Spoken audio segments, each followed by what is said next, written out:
नमस्कार दोस्तों, आप सुन रहे हैं ऊर्जा दिग्विजय चिकारा के साथ। आशा है आप सब सुख में और अपना ख्याल रख रहे हैं। अब आप ऊर्जा को किसी भी पॉडकास्ट प्लेटफॉर्म पर सुन सकते हैं।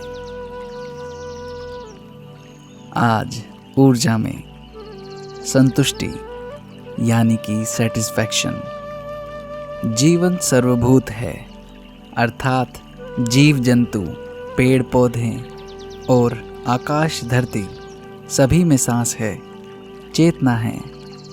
सभी में एक प्रकार की गति है जिसकी वजह से प्रमाणित होता है कि सभी में जीवन है। हम जीवन को बांटकर नहीं देख सकते। अपनी विविधता में भी सभी तत्वों में एक ही चैतन्य ऊर्जा रही है। एक ही प्राण अलग अलग वस्तुओं में अलग अलग कार्य कर रहा है। यही एक प्रकार की समग्रता है। समग्रता यानी पूर्णता।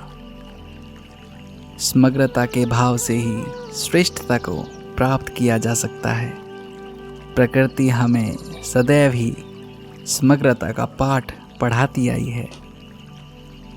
प्रकृति सारे संसार को न सिर्फ प्रेम लुटाती है बल्कि जीवन को भी सभी मूलभूत सुविधाएं भी प्रदान करती है। यह सामान्यतः मनुष्य से कभी शिकायत नहीं करती। यदि आप एक बीज भी कहीं उगाते हैं तो उसके बदले में सैकड़ों फल प्राप्त होते हैं। एक पुष्प कई लोगों के मन को हर्षित कर देता है और वातावरण को सुगंधित कर देता है। वहीं मनुष्य ने देने के बजाय लेने की प्रवृत्ति पर अधिक बल दिया है।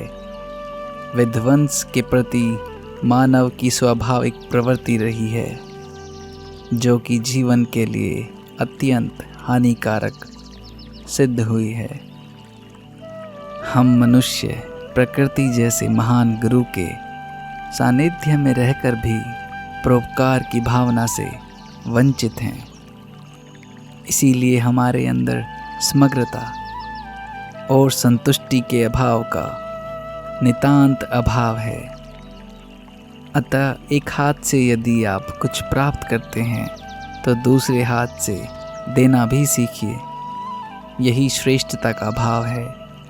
हम अपने हित साधते हुए भी दूसरों के हितों का भी ध्यान रख सकते हैं। यही मानवता का मूल पाठ है। इसी बात की शिक्षा हर धर्म के मनुष्य ने समय समय पर प्राप्त की है। एक श्रेष्ठ मनुष्य वही है जिसमें हर जीव के प्रति करुणा हो और स्वार्थ के स्थान पर समग्र रूप से परोपकार की भावना मन के भीतर निहित हो। समग्रता से ही संतुष्टि और संतुष्टि से ही सुख है। सुख प्राप्त करना ही मानव जीवन का परम लक्ष्य है।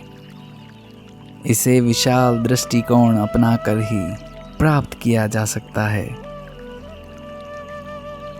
अंशु प्रधान।